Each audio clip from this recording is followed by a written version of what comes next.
എന്നാൽ European closet ഉപയോഗിക്കുന്നവർക്ക് മാത്രം ശ്രദ്ധിക്കുന്ന ഒരു വീഡിയോ ആണ് കേട്ടോ. നമ്മൾ ബാത്റൂം ഏറ്റവും കൂടുതൽ വെള്ളം വേസ്റ്റ് ആവുന്നത് ഇതാണ് യൂറോപ്യൻ ക്ലോസറ്റ് ഉള്ളപ്പോഴാണ്. ഇപ്പോഴത്തെ പുതിയ ടെക്നോളജി ക്ലോസറ്റ് വരുമ്പോഴത്തേക്ക് ആ ഒരു പ്രശ്നം വരത്തില്ല. കാരണം ഒന്നിന് പോയാൽ ഒരു വേറെ ബട്ടൺ കാണും, 2 പോയാൽ വേറെ ബട്ടൺ കാണും കേട്ടോ. കാര്യം മനസ്സിലായല്ലേ? അന്നേരം ഇങ്ങനെ ക്ലോസറ്റ് ഉപയോഗിക്കുമ്പോൾ മെയിൻ പ്രശ്നം എന്ന് പറഞ്ഞാൽ നമുക്ക് ഒരു ട്രിപ്പ് ഫ്ലഷ് ചെയ്യുമ്പോഴത്തേക്ക് പറഞ്ഞാൽ ഈ ടാങ്ക് നിറച്ച് വെള്ളമായിരിക്കും. ഈ വെള്ളം ഫുള്ളായിട്ട് അങ്ങ് പോകും. നമുക്ക് വളരെ ഒരുപാട് വെള്ളം വേസ്റ്റ് ആയി പോകും. ഈ ഉണക്ക സമയമാകുമ്പോഴത്തേക്ക് വെള്ളം ക്ഷാമമായിരിക്കും. ആ സമയത്ത് ഇതിനകത്ത് ഫുള്ള് ഞെക്കി കഴിഞ്ഞാൽ ഫുള്ള് വെള്ളം വേസ്റ്റ് ആയി പോകും. അന്നേരം അത് ആവാതിരിക്കാനുള്ള ഒരു ചെറിയൊരു ടിപ്പാണ്, ചെറിയൊരു വഴി. അത് ഞാൻ കാണിച്ചു തരാൻ പോവുകയാണ്. ഇതും ഏകദേശം ഒരു 10-18 വർഷത്തോളം പഴക്കം ചെന്നൊരു ക്ലോസറ്റ് ആണ് കേട്ടോ.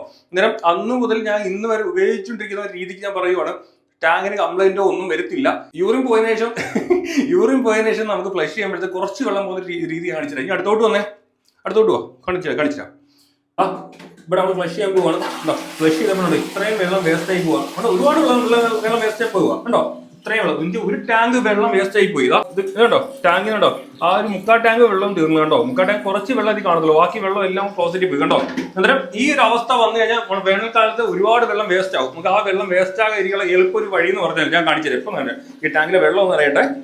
എളുപ്പകാര്യം. നിങ്ങൾ വിചാരിക്കും കംപ്ലൈന്റ് വരും, പക്ഷെ കംപ്ലൈന്റ് ഒന്നും വരത്തില്ല, ഒരിക്കലും കംപ്ലൈന്റ് വരും. കാരണം 10-18 വർഷം തൊട്ട് ഉപയോഗിക്കുന്ന ഒരു ടാങ്ക്, ഒരു യൂറോപ്യൻ ക്ലോസറ്റ് വന്ന ടാങ്കുമാണ്. പക്ഷെ ഇതുവരെ കംപ്ലൈന്റ് വന്നിട്ടില്ല. അതുകൊണ്ട് ഞാൻ പറയുന്നത് എന്റെ സ്വന്തം വീട്ടിലെ ക്ലോസറ്റ് ആണ് കേട്ടോ.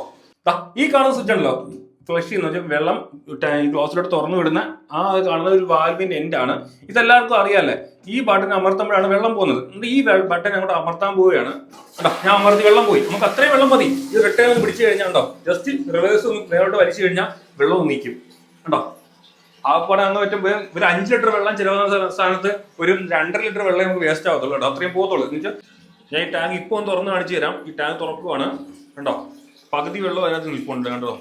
നമ്മൾ കുറച്ച് വെള്ളമേ പോയിട്ടുള്ളൂ കണ്ടോ, കുറച്ച് വെള്ളം പോയിട്ടുള്ളൂ, പകുതി വെള്ളം ഇതിനകത്ത് കാണും. അന്നേരം നമുക്ക് ഈ ടാങ്കിന്റെ ഒരു 1/2 ടാങ്ക് വെള്ളമേ പോകത്തുള്ളൂ. അല്ലെങ്കിൽ ഈ ടാങ്ക് ഫുള്ള് നിറച്ച് ഏകദേശം 5 ലിറ്റർ വെള്ളവും ഈ ക്ലോസറ്റിൽ പോകേണ്ടതായിരുന്നു കേട്ടോ. ഏകദേശം 1 പോകുമ്പോൾ ഏകദേശം നമുക്ക് ഒരു 5 ലിറ്ററോളം വെള്ളം ഇതിനകത്ത് വേസ്റ്റ് ആയി പോകും ഒറ്റ ഫ്ലഷിനകത്ത്. പക്ഷെ ആ സ്ഥാനത്ത് 2.5 ലിറ്റർ വെള്ളമേ ഇങ്ങനെ വേസ്റ്റ് ആവത്തുള്ളൂ. എന്നിട്ട് 2 ട്രിപ്പ് നമുക്ക് പോകേണ്ട വെള്ളമാണ് ഒരു ട്രിപ്പ് കൊണ്ട് വേസ്റ്റ് ആവുന്നത്. ആ സ്ഥാനം ഇപ്പൊ ഇങ്ങനെ ചെയ്തിട്ട് ജസ്റ്റ് ഓൺ ചെയ്യുക, ഒന്ന് മേലോട്ട് വലിക്കുക, ജസ്റ്റ് 2 ലിറ്റർ വെള്ളം. അത്രയും വെള്ളത്തിന്റെ ആവശ്യമില്ല നമ്മൾ യൂറിൻ പോയി കഴിഞ്ഞാൽ. മറ്റേ 2 പോകുമ്പോൾ മാത്രം മതി ഫുൾ അമർത്തി ആ വെള്ളം ഫുള്ള് കളയേണ്ടത്.